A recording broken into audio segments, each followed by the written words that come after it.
Ethan Malik hesitated at the threshold of the police station, the evening air clinging to his jacket like an uninvited memory. The sun had dipped low, leaving shadows stretching across the quiet street. He had never imagined he would find himself here, reporting something that felt both trivial and yet uncomfortably personal. His apartment building's elevator had been vandalized, and though no one was hurt, the incident gnawed at him more than it should. Perhaps it wasn't the incident itself, but the sense of being invisible, ignored, and unsettled that made him seek help. Inside, the fluorescent lights hummed softly, and the smell of disinfectant mingled with the faint aroma of paper and leather. Ethan's footsteps echoed in the empty lobby as he approached the reception desk. A young officer looked up, eyes polite but cautious. "Can I help you?" he asked. His voice was calm, measured, almost too steady. I need to file a report," Ethan said, trying to keep his voice neutral. The words sounded small, inadequate, even to him. Filing a report should have been simple, routine, but the knot of tension in his chest made him falter. The officer nodded, gesturing toward a small office at the back. "Follow me," he said. His movements were deliberate, unhurried, giving the impression of someone in complete control of both space and emotion. As they walked, Ethan's mind wandered.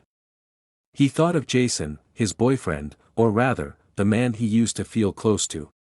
Jason had been distant lately, buried in work and phone calls, leaving Ethan in a quiet apartment that felt colder with every passing day.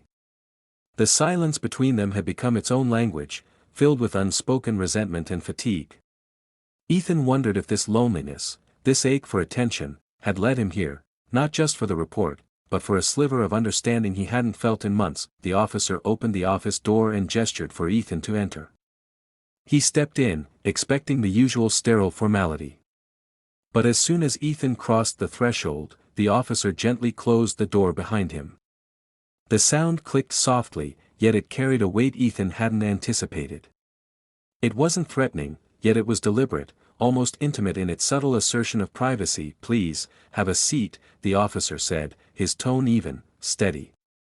Ethan noticed the warmth behind the professionalism, a quiet attentiveness that made him feel slightly exposed yet strangely safe. He began to recount the incident at his apartment. As he spoke, his words wandered from the vandalism to his unease, the creeping tension that had settled over his life in Jason's absence. He mentioned arguments that had spiraled into cold silences, the emptiness of the apartment when Jason traveled for work, and the sense of being unheard. Officer Liam Carter, he had introduced himself, listened without interruption, his eyes calm, his posture patient. He didn't judge or dismiss Ethan's worries. Instead, he offered quiet nods and subtle acknowledgments that made Ethan feel, for the first time in weeks, genuinely seen. The conversation meandered gently from the incident to Ethan's life, a careful dance around personal boundaries. Yet, Ethan found himself revealing more than he intended. His anxieties, his fears, the loneliness he'd been nursing in silence, all spilled out in measured tones, as if the closed door were an unspoken invitation to honesty. For a moment, time seemed suspended. The hum of the fluorescent lights, the distant sound of a pen scratching paper, the faint echo of footsteps elsewhere in the station, all blended into a cocoon around them. Ethan felt a flicker of something unfamiliar, comfort, maybe even curiosity. He reminded himself that he was committed to Jason, that boundaries existed for a reason. But the connection, however fleeting, left a mark. As the conversation ended, Liam handed him a copy of the report. "If anything feels wrong," he said softly, "even in your personal life, you can always come back here." Ethan stepped back into the hallway, the door closing gently behind him. The words lingered. For the first time in weeks, he realized that help, and understanding, could come from the most unexpected places. Ethan walked out into the fading light, unsettled yet strangely reassured. Something had shifted, though he couldn't yet name it. And as he glanced back at the closed door behind him, he sensed that this was only the beginning of a story far more complicated than a simple report. The following days were heavy with tension, a delicate balance between secrecy and longing. Alex moved through the house with an acute awareness of every footstep, every glance, every sound that might betray him. Marcus, too, carried himself with careful discretion, but the brief moments they shared, an accidental brush of hands, a lingering look across the living room, were enough to set Alex's heart racing. The thrill of what had begun mingled with an ever-present fear, one wrong word, one careless movement, and the fragile intimacy would shatter. Despite the risk, Alex couldn't pull away. He found himself lingering in the kitchen while Marcus prepared meals, fabricating questions just to hear his voice, just to feel the warmth of his presence nearby. Marcus's laughter became a private treasure, a small comfort in the otherwise rigid, controlled environment of the house. Alex noticed the way Marcus's eyes held a mixture of amusement and something deeper, a quiet acknowledgement that they shared a secret world that belonged to no one else. One evening, as the sun dipped behind the tall windows of the mansion, Alex and Marcus found themselves alone in the study. Alex had been arranging some papers when Marcus entered to retrieve a book for Richard. Their eyes met, and the charged silence stretched long enough that Alex felt it settle into his chest like a weight he both dreaded and welcomed. Marcus leaned slightly forward to reach the shelf, and their hands brushed, again, a spark igniting where restraint and desire collided. "It's late," Marcus said softly, though his voice carried no judgment, only awareness. Alex swallowed hard, the words unspoken lingering between them. "I know," Alex replied, his voice barely audible. Every inch of the room seemed amplified, the ticking of the clock, the rustle of pages, the shallow rise and fall of their breaths. It was as if the world had contracted to the space between them, a private chamber of suspended time where nothing existed except the pull that drew them together. The days that followed were a delicate dance. They shared stolen moments in corridors, exchanged quiet words under the pretense of chores, and occasionally lingered longer than propriety allowed. Each interaction strengthened the unspoken bond, and yet, the fear of discovery loomed ever larger. Alex often imagined Richard entering unexpectedly, the consequences of being caught playing vividly in his mind. Yet, the risk made their connection more intoxicating, more urgent, a forbidden fruit that neither could resist. Through it all, Alex began to understand the depth of his own feelings. This was no longer a fleeting fascination or curiosity, it was attachment, desire, and a burgeoning love that challenged everything he had been taught about control, propriety, and family hierarchy. Marcus, too, displayed subtle vulnerabilities, moments of quiet reflection when he seemed almost human in the face of the household's rigid expectations. Alex realized that their intimacy was as much emotional as it was physical, a connection that transcended the surface of attraction and touched the core of who they were, yet, reality remained unavoidable. Richard's presence, even in absence, cast a shadow over every interaction.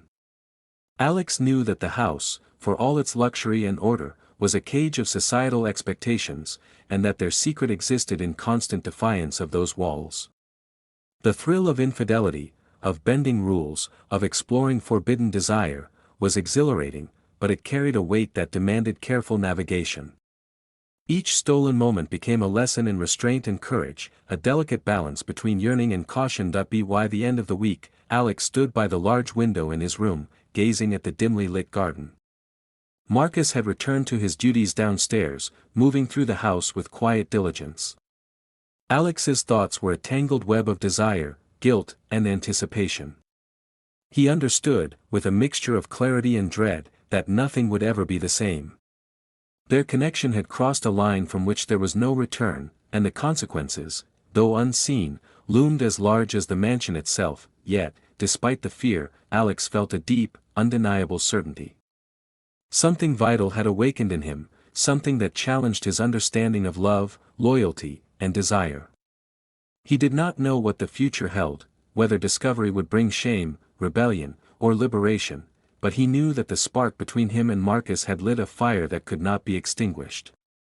And in that knowledge, a strange comfort settled over him. Some things were worth the risk, no matter the cost. The days following the reunion message felt strangely heavy, as if a quiet storm had settled inside me. I tried ignoring the invitation, convincing myself it was nothing more than a harmless reminder from the past. Yet every time I picked up my phone, my eyes drifted back to it. And every time I looked at Michael across the dinner table, I found myself wondering why the thought of returning to Riverside stirred feelings I had forgotten how to name. One evening, while Michael worked late, I sat on the couch scrolling through old memories, photos from high school, messages I thought I had deleted long ago. Buried between long-forgotten conversations was a single saved picture of Daniel Hart, taken during our final week before graduation. He was laughing, sunlight catching the edges of his hair, his expression so open and bright that it seemed impossible to believe so many years had passed since that moment that I should have closed the photo. Instead, I stared at it longer than I should have. The realization unsettled me, yet I couldn't deny the quiet truth taking shape. Something inside me missed the version of myself I was when Daniel was part of my life. As if summoned by my thoughts, my phone buzzed with a new notification. When I saw the name on the screen, my breath caught. Daniel Hart, are you coming to the reunion? It had been years since we last spoke, yet the message felt natural, gentle, as if no time had passed. My fingers hovered over the keyboard. I typed, erased, rewrote. Finally, I settled on something safe. Ethan, I'm not sure yet. How have you been? His reply came almost instantly, carrying warmth I had forgotten existed. Daniel, still figuring life out. Some things never change. The simplicity of his words disarmed me. We exchanged a handful of messages, nothing intimate, nothing inappropriate, yet each one pulled me back into a place I thought I had outgrown. With every reply, I felt more connected to him, and more distant from the life I had built with Michael, and that was where the quiet infidelity began, not with touch or confession, but with longing that I found myself waiting for Daniel's messages. I told myself it was harmless, simply old friends catching up. But deep down, I knew the truth. The emotional pull I felt toward Daniel had begun chipping at the fragile space between Michael and me. One morning, as I prepared for work, Michael observed me with a puzzled expression. You're smiling at your phone a lot lately, he said lightly. I froze, not because I was doing anything wrong, but because the innocence of the situation felt less innocent in my heart. It's just, old school stuff, I lied. People from Riverside reaching out. His expression softened, though a hint of uncertainty lingered. That's good. You always said you didn't stay in touch with many people from back then. I nodded quickly, avoiding his eyes.